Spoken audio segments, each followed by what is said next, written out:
Good old BMW. Have they really been the best for all these decades? Or are BMW fanboys just the most delusional and cope the hardest of any fan base? Personally, I grew up around a family who have driven a number of BMWs and have been around zero Mercedes or Audis for my entire life. So it's safe to say I myself am a BMW fanboy, and I can't wait to own one. But it's beginning to feel as if they're becoming oversaturated in a way. I mean, as much as I love and admire BMW as a brand, a large group of people who own them seem to only do so because of the recent hype. What hype, you might ask? Well, that would be the insufferable amount of Beamers that aren't too old and are super easily tunable, and are a pretty good platform overall that with a few grand, you can gain upwards of 50 to 100 horsepower. But why is BMW so highly praised and favored out of the big three, with Mercedes and Audi being the competitors by most people?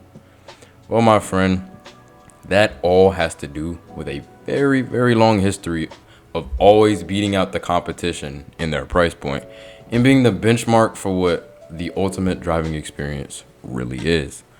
For those of you who have driven a BMW, or most importantly, been driven in a BMW that was being driven as intended around some corners or a track, you'll completely understand what I mean. No other brand at BMW's price point really offers what the new craving of the new age is, which is fast sports cars that look good, drive good, and handle good, and you can tune to the moon. I mean, have you guys seen the prices of the best BMW ever created?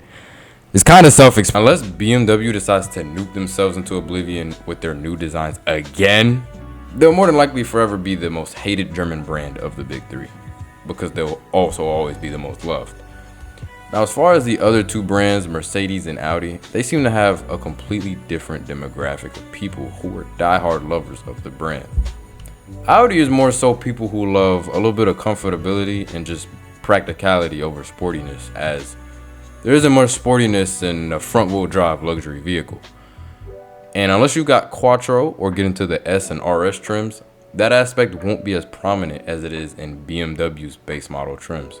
Mercedes, not including your front-wheel drive A-Series, has a decent amount of sportiness incorporated into their cars as they come rear-wheel drive, just like BMWs do, and give you that sporty feel, especially on the interior with their drive modes and graphics for a really nice experience, but have always prioritized being the most luxurious brand of the three, not including the interior creaks and rattling from all the plastic.